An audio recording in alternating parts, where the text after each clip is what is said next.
लेकिन इन सब के बीच मायावती ने हार नहीं मानी और एक बार फिर एक्टिव हो गई और ऐसा मेगा प्लान बनाया है जिससे बीजेपी सपा में मुश्किलें बढ़ सकती हैं।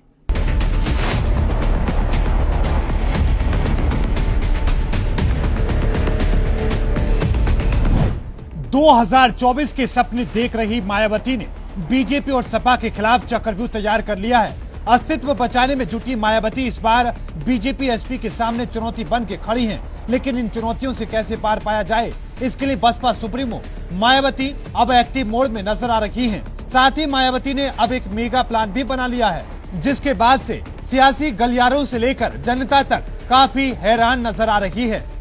दरअसल बसपा सुप्रीमो मायावती ने सोमवार को बैठक की, जिसमें उन्होंने कई बदलाव की ओर इशारा करते हुए कहा कि वक्त हताश होने का नहीं बल्कि एकजुट होकर मेहनत करने का है।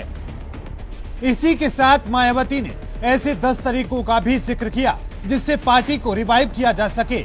मायावती अब बदलाव कर दलित मुस्लिम गठजोड़ को नए सिरे से मजबूत करने की तैयारी के साथ ब्राह्मणों पर कम फोकस करेंगे। बीजेपी की तरह बसपा भी अब युवाओं को साधने की कोशिश करेगी।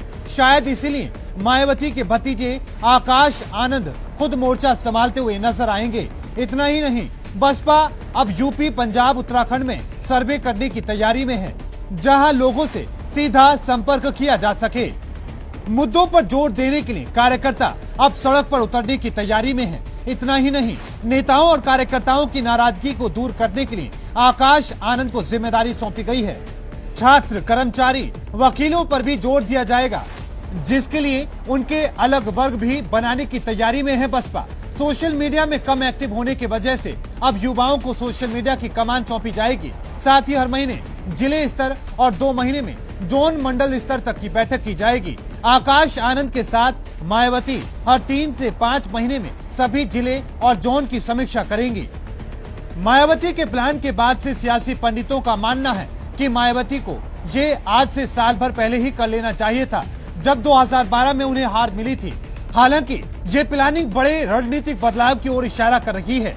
चुनाव हारने के बाद मायावती ने सबसे पहले मुसलमानों का ही जिक्र किया था। अब इस रणनीतिक बदलाव की तस्वीरें कितना कामयाब हो पाती हैं, ये तो आने वाला वक्त ही बताएगा। चित्रा सिंह के साथ स्पेशल डेस्क, R9 न्यूज।